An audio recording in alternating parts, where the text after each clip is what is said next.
May isang insidente sa Taguig na kung saan may hinahabol ang mga pulis na humantong sa panglulusob nila ng 5 bahay. Sinipa ang pinto at tinutukan ng baril ang mga residente. Ang paliwanag ng mga pulis, hot pursuit daw yun. Again, wala na naman body-worn camera.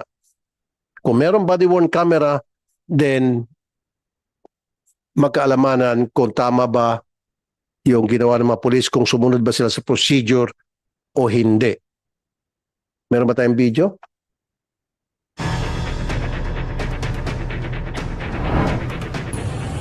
Wala naman ho kayong papel eh. Asan ang papel nyo? Manghuhuli kayo.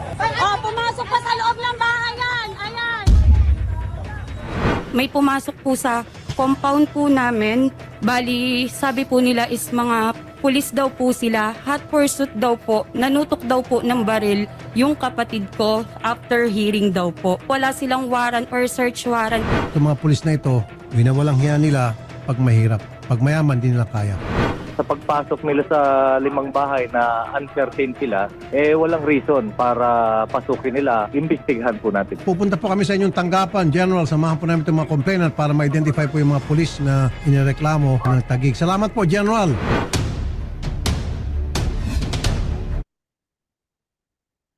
So, again, doon sa video na yon, Mr. Chair, lumusop na naman yung mga pulis ng wala na ang warrant, wala pang body-worn camera.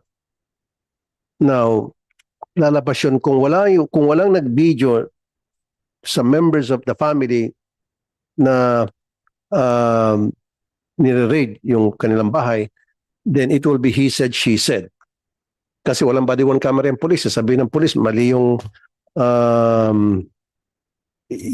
pinuntahan namin bahay. Pwede pang kasuhan ng direct assault. I had so many cases na ang palaging laban ng mga pulis, Mr. Chair, tulad sabi ko, pag sinabi sumunod ka sa presinto, pagdating ng presinto, hindi ka nalalabas kasi sasabihin ng pulis,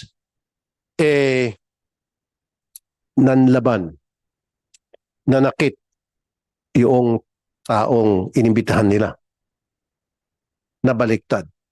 So with the body-worn camera, may iwasan na po natin ang lahat na ito. Now, Mr. Chair, thank you. With your indulgence, tuloy ko na po yung mga katanungan. But Mr. Chair, Senator Tulfo, with your indulgence, I just like the chair would just like to mention the Senate bills that are being deliberated on this juncture. We proceed with these items on the agenda. Senate Bill numbers 86, 358, 1184, and 1328, authored by Senators Raffy Tulfo, Ronald De La Rosa, Jingo Estrada, and Mark Villar, respectively. All these bills mandate law enforcement officers to use a body-worn camera during law enforcement operations. So, ito po yung mga bills that will be deliberated. You may now proceed, Senator Tulfo. Yeah, mabalikan ko po yung sinasabi ko na palaging ginagamit ng mga pulis gasgas kapag gusto na talaga nila magpakulong ng isang suspect o isang taong inibitahan nila sa presinto ng walang warrant of arrest. Direct assault. Kaya nga po gumawa ko ng batas tungkol dyan na hindi na pwedeng gamitin yan. Gasgas na gasgas. These gentlemen here from the PNP, they know that. Na yun ang palaging ginagamit, direct assault. Paano hindi ma-direct assault? Tutulak niya yung suspect. Upakan niya, sampalin niya, sipain niya. Siyempre, sasangga yung suspect. Pag sumangga, nasagi yung kamay ng pulis, direct assault agad yun. Kulong na agad yung taong dinalan sa presinto. With the body-worn camera, maiwasan lahat po ito. Kaya lang, Mr. Chair, kailangan magkaroon ng intense training ang lahat ng mga pulis na susuot ng body-worn camera. Intense training when it comes to how it is being used and how it is being maintained. Kasi kung walang training kung paano gamitin at paano i-maintain, useless din. Kasi ang sasabihin, at the end of the day, sabihin ng police, hindi gumagana, sira, pumalpak ang battery, etc. So dapat nandun sa batas na ginawa ko, Mr. Chair, bago suotin ng police yung body-worn camera, he or she has to make sure na yung camera ay gumagana. At yung camera na naka-assign sa kanya dapat well-maintained. So ang tanong ko ngayon sa PNP, ano bang klaseng body-worn camera ang na-acquire ninyo at magkano? Can anybody answer the question? Good morning, General Honorable Soriano? Senator Rafi Tulfo, sirs, and of course our chairman from the PNP. Before we answer that, Your Honors, if you may, can you please allow us to read the opening statement from the PNP? Okay. Thank you, sirs.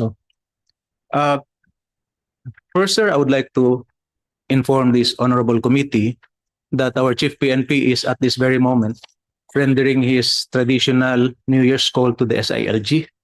That's why we are representing our chief, Your Honor, sir. To the honorable members of the Joint Senate Committee on Dangerous Drugs and Finance, led by its chairperson, the Honorable Joseph Victor J.B. Ejercito, sir. Honorable Rafi Tulfo, resource persons, other guests, good morning. The Philippine National Police expresses its appreciation for the opportunity to participate in today's joint hearing on the legislative proposals on the use of body-worn cameras during law enforcement operations. These measures reflect an important national conversation on transparency, accountability, and public trust principles that are fundamental to modern policing. We acknowledge the intent of Senate Bills number 86, 358, 1184, and 1328 to strengthen institutional safeguards during police operations, protect both our personnel and the public, and ensure the evidentiary procedures meet the highest standards of integrity. In particular, the use of body-worn cameras may be set as a general rule for law enforcement operations, subject only to narrowly tailored exceptions for covert operations, such as buy-bust operations where advanced visibility of recording devices may compromise operational security and safety of our personnel, Your Honors. We highlight the importance of clear operational guidelines that will allow our frontline personnel to use these devices without compromising officer safety or the tactical requirements of the operations. Nevertheless, the PNP remains committed to working with this honorable committee to refine the framework in a manner that is implementable, technologically sound, and responsive to the realities faced by our law enforcement units on the ground, Your Honors. We are ready to provide the Senate with data, operational insights, and recommendations drawn from our previous deployments and pilot implementations of the body-worn camera, Your Honors. Lastly, Your Honors, we reaffirm that transparency and accountability are essential pillars of a professional police organization. Any measure that strengthens these pillars will, while ensuring of operational viability, is something that the PNP is prepared to fully support. Thank you, Mr. Chair. And Mr. Chair, to answer your Yeah. question, please Your answer Honor, my question. Magkano po yung per unit ng body cam and how many body-worn cameras do we have that the PNP have procured so far? Yes, sir. The existing number of BWCs procured in 2019, Your Honors, number to around 2,200. 2,200. Yes, sir. Originally purchased, sir, 2,696. The 2,600. 2,696, Your Honor, So- in 2019. What happened to the 400? I would like to inform this committee that these units, considering that they were procured in 2019, Your Honors, have reached their end of life already. That's why we're doing our very best to do practical maintenance on the units. And as of present, out of the 2,696, we are still using 2,200 operations. Oh, wait a minute. So, ang lifespan ng body-worn cameras na binili nyo, up to 5 years lang? Yes, sir. But factors like environment, yung mga nature ng operations, Your Honor, umuulan, ay nagko-contribute din. Okay. So, now you only have 2,200. 2,200. For 2025, sir, we have ordered a total of 17,454 units. 17,000. Yes, So, sir. if you add the 2,000, so we're talking about 18,200. The expected delivery of this is first week of May, this 2026, sir. Okay. And how much is it valued per unit? 32,000 pesos, Your Honor. 32,000 per unit. Yes, sir. Kasama na dyan yung live streaming. Yes, sir. Yes, kasama po. Okay. And who are this? Are you sure it's 32,000? Yes, sir. It's part of the capability of the procured BWC units, Your Honor. So this 17 plus 2,000, so 18,000 more or less, kulang-kulang 19. Who are the operatives will be wearing these BWC? Your Honor, this will be distributed as we have done in 2019 to all police regional offices and operating units at the national headquarters, Your Honor, like the CIDG and PIDEA. PIDEG, Not only PIDEA, PIDEG, Your Honor. Okay. I would also advise na dapat itong mga operatives nyo or itong mga police nyo sa mobile unit, yung mga nagpapatrolya, dapat they should be also wearing body-worn cameras. I've noticed they don't. They're not wearing body-worn cameras. Kasi sila yung palaging nasa field, umiikot, and then all of a sudden,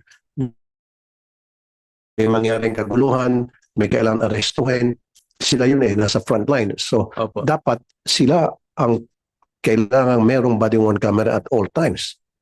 Yes, Your Honor. Siguro po, considering yung existing na 2,200, kukunti pa po to compared to the number of patrollers we have on the ground. By the time na ma-deliver po siguro yung additional, mag-i-increase na yung makikita natin. Hindi, pero for the meantime, General Soriano, Yes, sir. mag-ikot ka ngayon. Yung mga pulis na nasa mobile patrol car, pulis naman naglalakad sa kalye, wala silang body-worn camera. Sila dapat yung may mga body-worn camera kasi meron silang everyday interaction with the public. We will take note of that, sir, and we will make the necessary adjustments.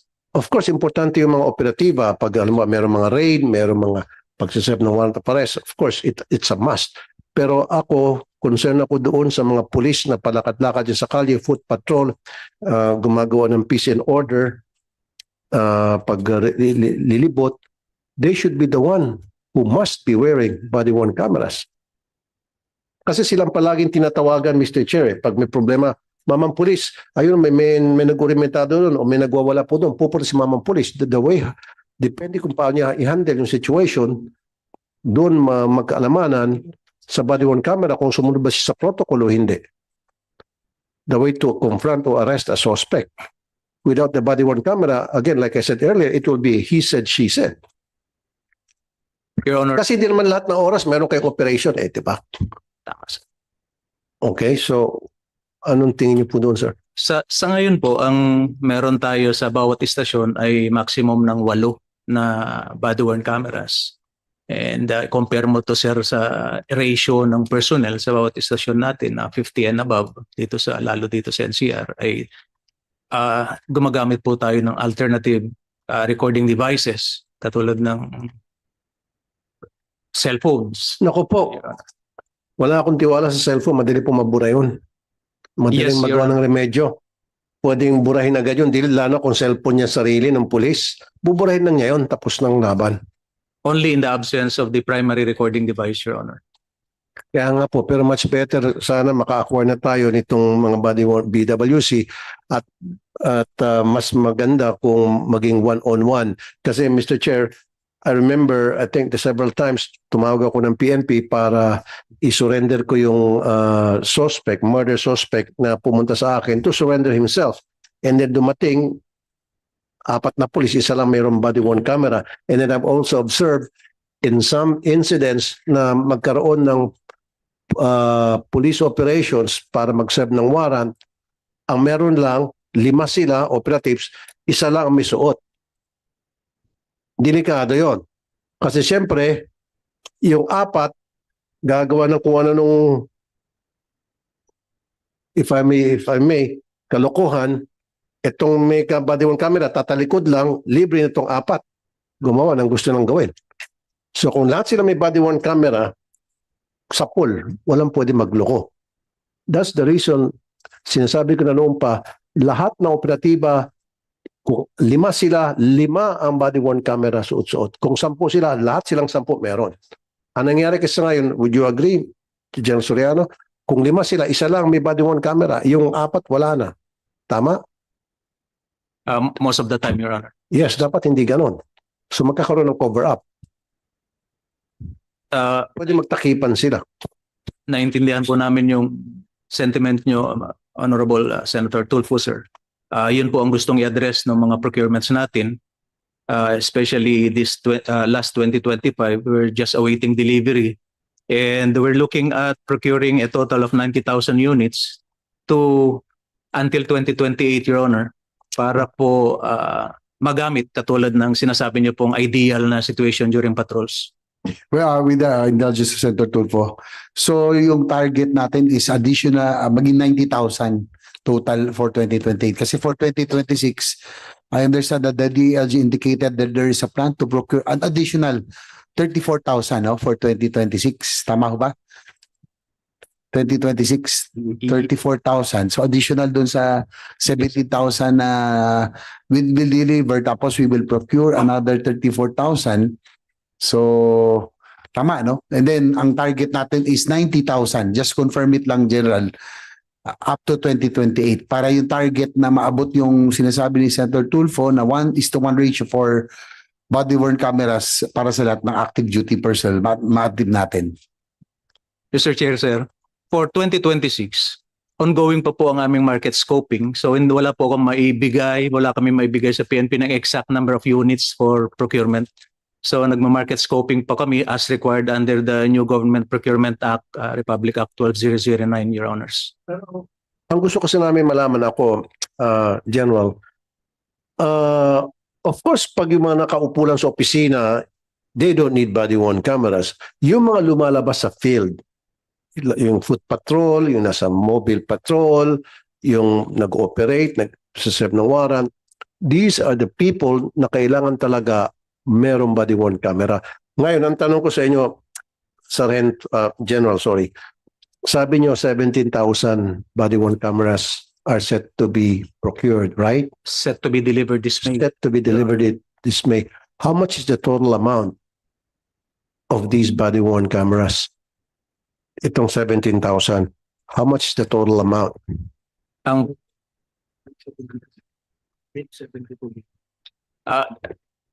ang total amount for this procurement, Your Honor, is 872 million pesos. 872 million pesos. Would you divide that? I don't have the calculator because nabigla mo ako ngayon. So 872 million pesos divided by 17,000, how much would that be? Please give me time to Okay. compute, Your Honor. If I may, and also, if I may, but also, nag-i-issue kasi po ito, no? That's why Senator Tulfo is asking.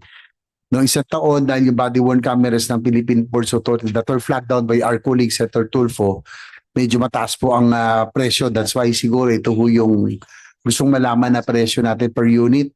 No? So gusto lang liwanagin yung cost ng PNP para sa sarili nitong body-worn camera system. I think ito yung Yeah. Thank you, Mr. Chair. Kasi katulad sa Philippine Ports Authority, lumilitaw na isang body-worn camera nila nag-amount to 875,000 pesos per unit. Yan yun. So dito, magkano po? Your Honor, Lumilitaw? gusto ko pong inform ang committee na aside sa 17,454 units ng BWC, ay meron din po itong kasama na 1,990 units ng desktop computers intended for the operation of these BWCs. At meron din pong kasama ito na UPS at network attached storage for the BW system.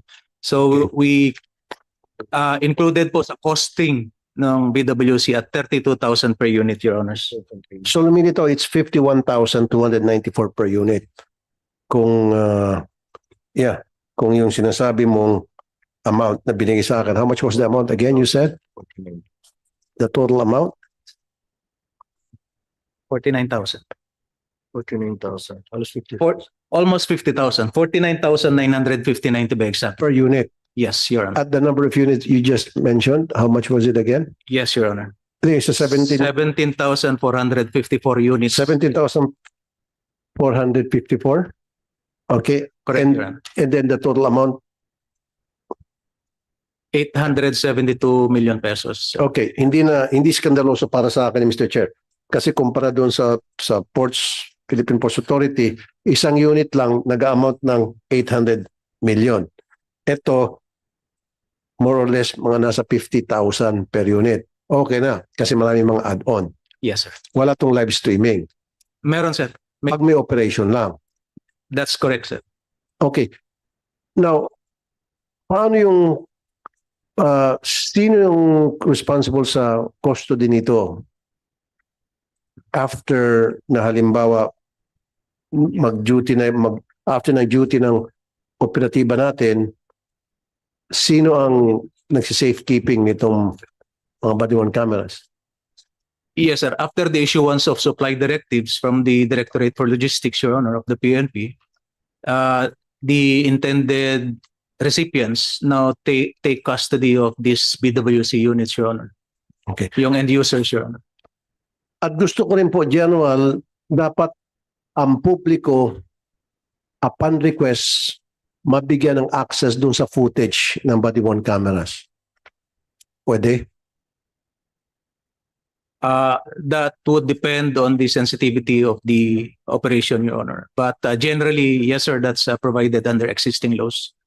The right to No, information, Your Honor. kasi halimbawa, no, kasi in other countries, they're doing this now. In the United States, for example, so nagkaroon ng traffic stop. Tapos, yung police natin naging excessive yung naging action niya towards that person na he was stopping for whatever traffic violation. Now ngayon, sasabihin nung motorista na inabuso po ako ng pulis. Sabi ng pulis, hindi, ikaw ang abusado. So sasabihin ngayon ng motorista na I need a copy of that footage so that I can bring this case in court. So they should have access to that. Upon request, upon written request, they should be given access to it. Hindi pwedeng kayo-kayo lang. We understand that, Your Honor. Meron po silang access. So upon request, so ilalagay ko yun sa batas ko eh. Pero for the meantime, habang di pa batas, make sure that the public, upon request, would have access to that. Yes, Your Honor. Maliban na siguro kung national security, okay. Pero kung one-on-one, itong tao na inakusahan nyo, na gumawa ng kalokohan, mahuli nyo, and humingi siya ng footage, let it be. Give him or her the opportunity na maka-secure ng footage na yun. Yes, sir. Tama? Now, a few more questions. Go ahead. Siguro tanong ko lang, singit ko lang, Senator Tulfo, for your indulgence. Total, pinag-uusapan yung body worn cameras in terms of operation. Yung NBI and PDEA, kasi may mga operation din kayo, dapat may body worn camera. Ang tanong ko lang, gaano karami yung inyo pong mga units din para maituloy. Para alam ng committee. Kasi kayo rin yung mga crucial sa mga operations sa body worn cameras. PDEA and NBI. So, yun lang. Importante rin po to para sa sinusulong na na panukal. Pero if I may add, makasingit bago siya magsagot. Kaya mas interesado ko sa PNP, Mr. Chair. Karamihan ng mga reklamo ay PNP. Bibihira, may magreklamo sa akin. Yung PDEA, ni-raid kami, loko-loko, abusado, siraulo, etc. I'm sorry for the words. More on PNP. PNP talaga ang palaging sentro ng reklamo ng mga taong pumupunta sa programa ko. But anyway, you might want to answer the chairman's question. Yeah, sir, we have body cameras. So now we have 806 for the whole PDEA. And we had an average per region about 40 to 45 cameras per region. Not all are wearing cameras during operations. But here in Metro Manila, every team has its own because we have a lot of cameras remaining here. In the regions, maybe in every teams, there are 2 or 3 cameras being used during operations. But PDEA has only planned operations. That is search warrant, warrant of arrest, and bypass operations. We have no warrantless arrest for the moment. Okay, proceed. NBI, quickly lang para maituloy na ni Senator Tulfo because he has a hearing to another hearing. Sige, Attorney Demetria. Mr. Chair, I am not sure as to the number of the body worn camera, but rest assured that we are compliant with Admin Matter 210608, sir. In all our operation. Again, Mr. Chair, wala akong mareklamo na tangkap sa NBI na nag-cooperate sila at may pang-abuso. Kung meron man bibihira, more on sa PNP, kaya I'm going to concentrate my questions sa PNP, konti na lamang. Pero mag-segue muna ako sa body worn cameras. Nasuggest ko na ito several chief PNPs ng nakaraan. Yung pagkakaroon ng CCTV sa mga presinto ng PNP, especially sa mga jail cells. Of course, pwera dun sa mga CR nila. Kasi karamihan, Mr. Chair, sasabihin, nagbigti, binugbog, napatay. Huwag ka, pupunta dun yung inmate, okay, malusog, walang problema. Kinabukasan, nagbigti raw at ang daming pasa. Palagi nangyari po yun. That's why I suggested dapat sa lahat ng jail cells ng PNP merong CCTV, whether pang lalaki o pang babae. In some cases, pag sa babae naman, nire-rape, minimolestya. In the absence of the CCTV, dapat pati doon sa inyong investigation room, meron din dapat CCTV na habang iniimbestigahan yung suspect, nakikita how it's being investigated, how it's being done. Kasi in some cases, tinotorture, binubugbog. Kahit na walang kasalanan, napapaamin yung suspect dahil binubugbog eh. Natutupad na ba yun?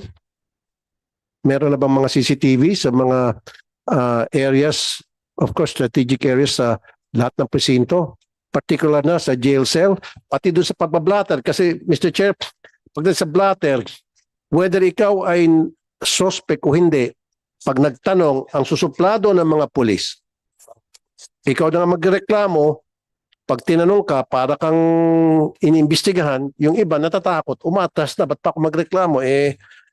Habang ako'y tinatanong, parang ako yung suspect, alis na lang ako. So, kailangan ng CCTV dyan sa blatter section. Tapos sa mga jail cells, meron na ba? Wala.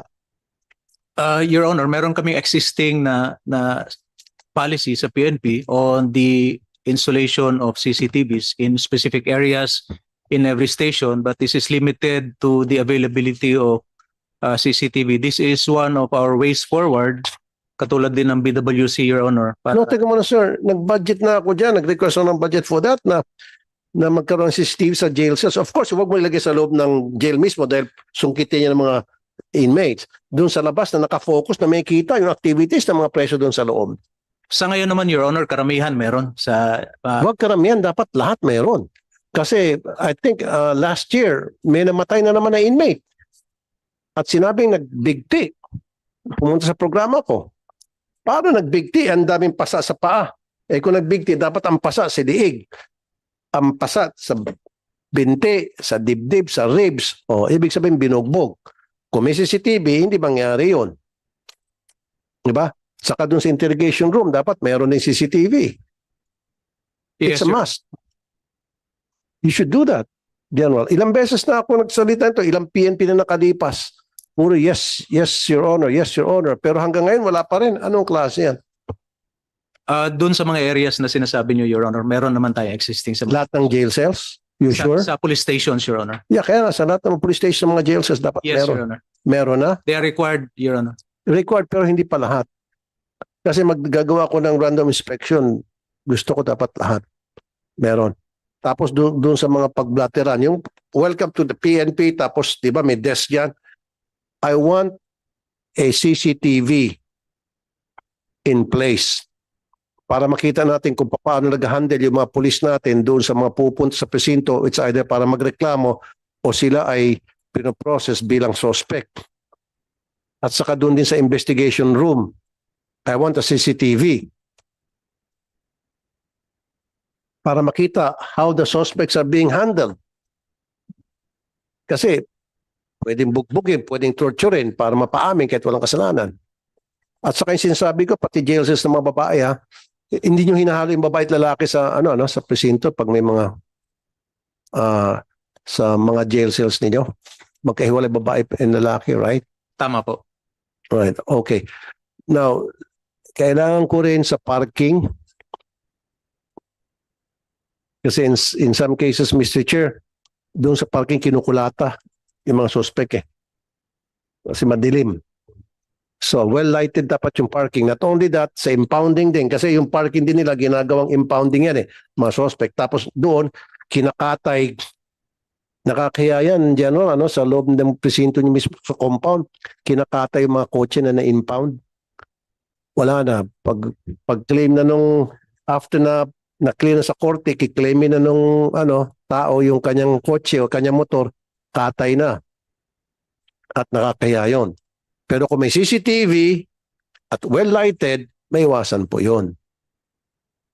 Okay, General, maasahan ko ba yan? Yes, Your Honor, we commit to address all your concerns and naintindihan po namin at kasama nga po ito sa existing policy ng PNP. At in our ways forward, ito po ay fully ma-address ng Philippine National Police, Your Honor. Okay, and last na lamang po. Thank you, Mr. Chair. Now, ni-request ko rin sa mga nakaraang PNP. In fact, General Torre went to my office at that time when he was still the chief PNP, and I told him about this policy na dapat baguhin, even the NAPOLCOM, and I was visited by the NAPOLCOM commissioner last year as well. And I told him na merong polisiya na ang NAPOLCOM or from the PNP and NAPOLCOM na kapag meron isang suspect na nahuli at siya ay minagshot, hindi pwedeng i-release ng pulis hanggat hindi siya ma-convict. I said, that's bullshit. Samantalang kapag yung pulis gustong mag-exhibition, wala ng policy agad-agad yung suspect, hinihilera pa, ini-issue sa media. Ang purpose ko naman kasi, Mr. Chair, para magkaroon ng awareness na itong si Juan de la Cruz na nanggahasa o itong si Juan de la Cruz ay magnanakaw, na reklamo at siya po ay na-process na-inquest na ito yung mukha niya. Ano bang masama doon kung hingi tayo ng picture? Can you change that policy? Kasi bigyan tayo example, kahapon lang, yung sa flood control, o isang araw, naglabas agad kayo ng mga picture ng mga suspect na hindi pa convicted. Tama ba? Yun, yung dalawang suspect sa flood control, nakamagshot na nilabas nyo. So selective kayo. If I may answer, Your Honor. Go ahead po. I don't have the detailed circumstances of that case na sinasabi niyo po na na-refuse ng police na ibinigay ang picture.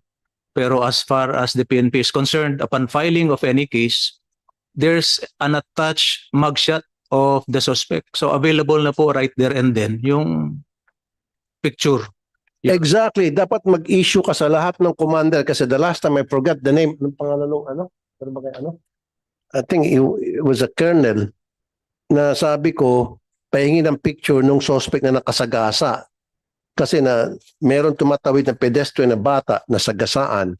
So ang ginawa, kinalat yung picture ng bata, kinalat yung picture ng nanay, pero yung picture na nakasagasa ayaw i-release ng pulis. Kasi nga, hintayin daw, dahil may policy ang pulis, hintayin hanggang sa ma-convict. So sabi ko, that's a bullshit policy. So nangako sa akin yung PNP, pati NAPOLCOM, that they will change that. So dapat gusto ko from now on, lahat ng presinto, lahat ng commander, masabi na pwede as long as yan ay namagshot na, di ba? Dumaan na yan sa proseso, huwag natin hintayin hanggang sa conviction. Can you do that now, General? Yes, Para sir. banggitin ko itong hearing na ito, para sa susunod, pag may pumalag ulit ng mga station commander, sabihin ko, sabi ni General Engelbert Z. Zoriano, pwede na raw.